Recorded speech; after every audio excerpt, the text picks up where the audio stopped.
a wealthy rancher who believed success came only to those who earned it with blood and sweat. A cook who worked from dawn till midnight, never complaining, never asking for a single favor. But when he discovered where she laid her head each night, in a cold, hay-strewn corner of his own barn, with 2 small children huddled against her for warmth, everything he thought he knew about hard work, dignity, and survival came crashing down in a single shattering moment. Because sometimes the hardest workers are the ones suffering the most in silence.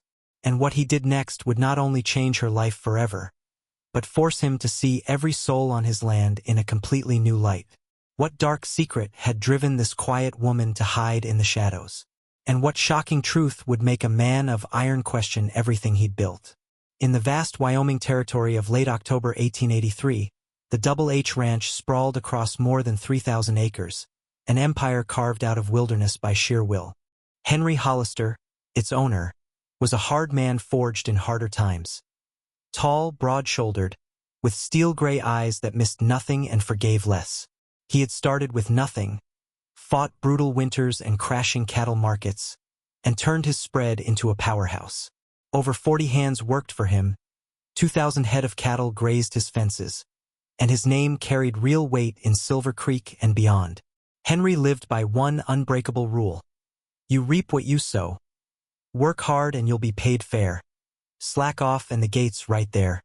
He offered no charity, asked no questions about what his people did after the dinner bell, and kept the ranch running like clockwork.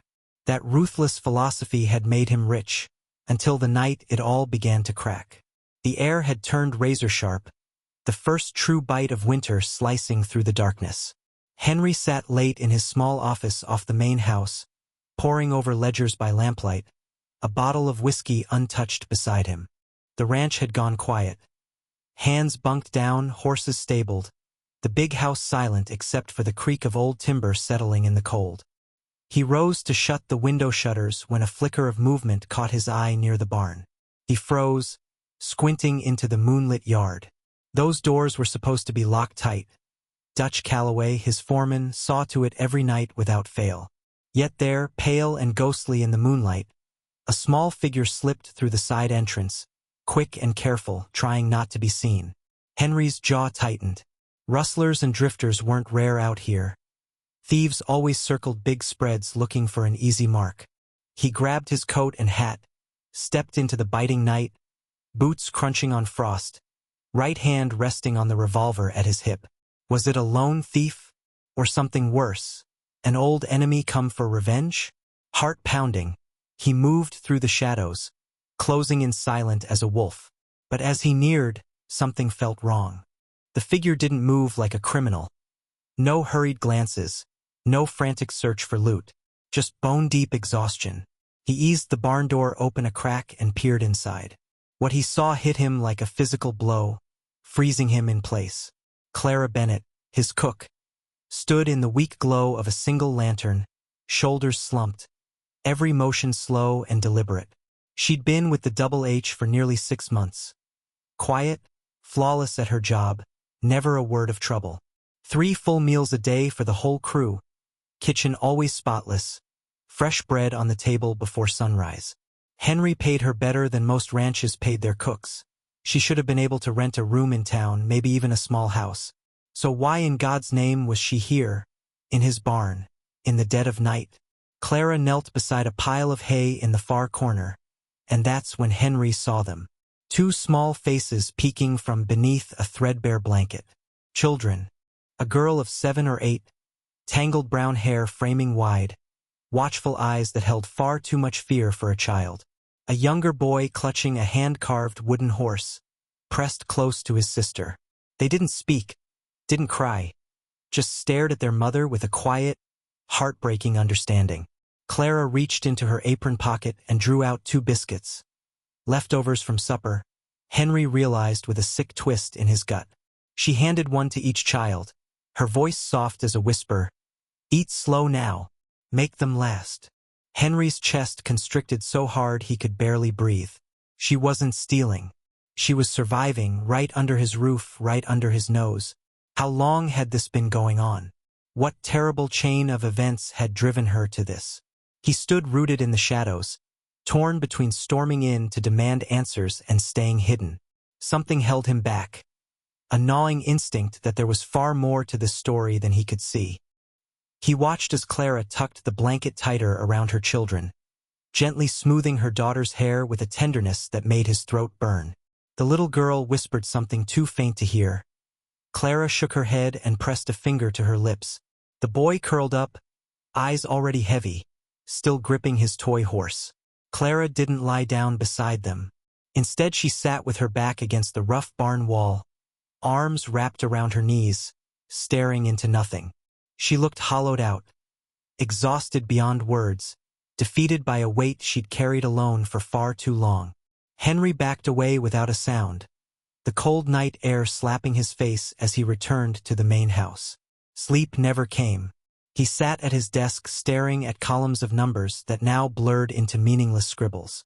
All he could see was Clara's face, resigned, empty, giving her own food to her children while keeping nothing for herself. By the time the sky began to pale with dawn, Henry had made up his mind. He needed the full truth, not just about Clara, but about how blind he'd been to the lives of the people who kept his empire running. The ranch stirred to life, smoke rising from the bunkhouse chimney, hands feeding horses and checking stock. Warm lamplight glowed from the kitchen window, Clara already at work, as always. Henry crossed the yard, frost crunching beneath his boots, and pushed open the kitchen door. The rich smells of coffee and frying bacon filled the air.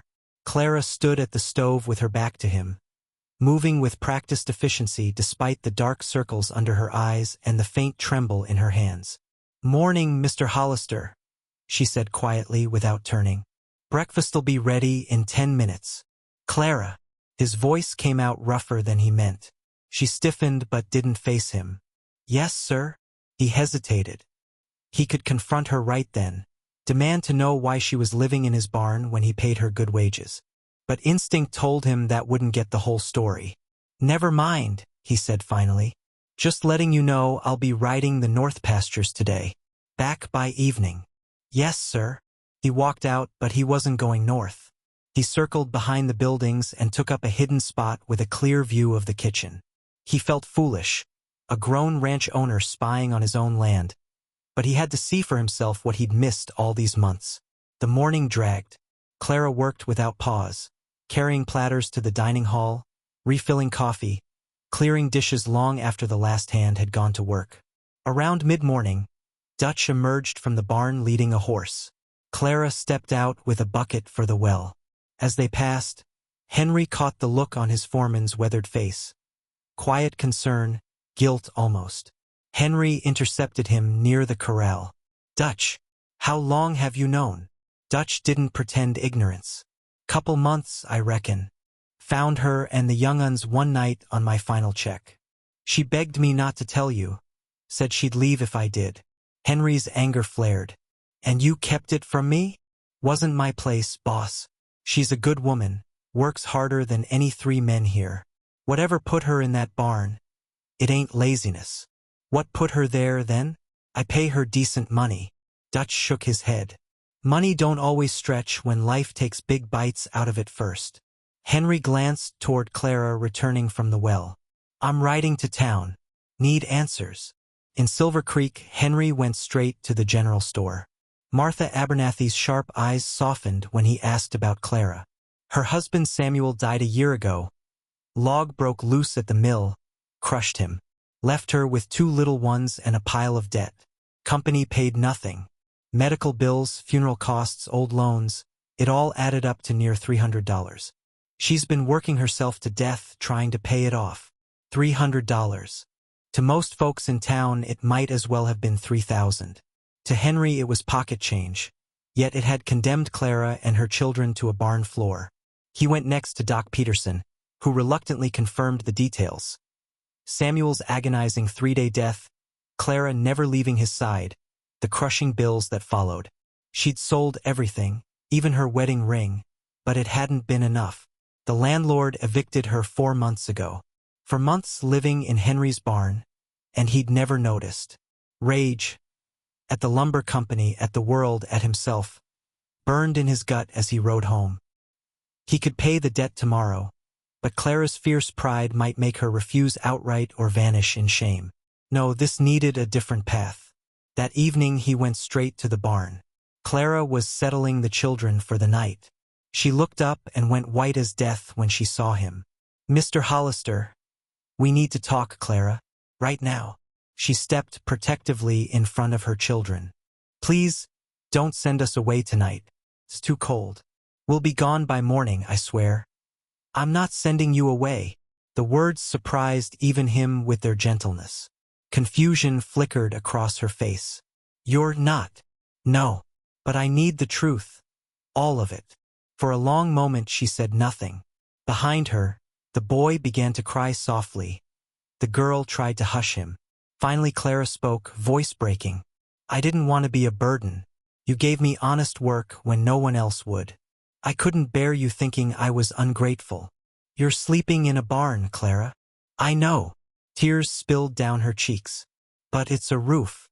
Better than the street. I thought if I just kept working, kept saving."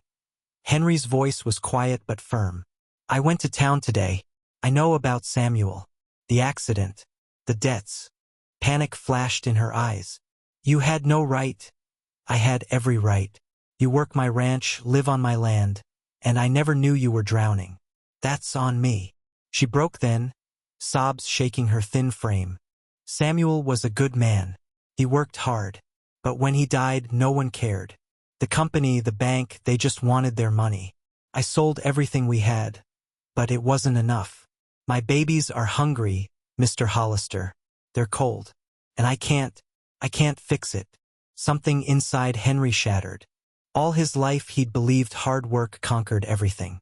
Yet here stood a woman who worked harder than most men he knew, crushed by a single cruel twist of fate. "How much do you still owe?"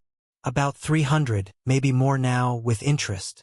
"And if that debt disappeared, what would you need?" She stared, afraid to hope. "A safe place for my children." "Then you'll have it. This isn't charity, Clara. It's what should have been yours all along. Fair wages, a decent life." Tears streamed freely now. "I can't accept." "You will," he said, voice steady as iron.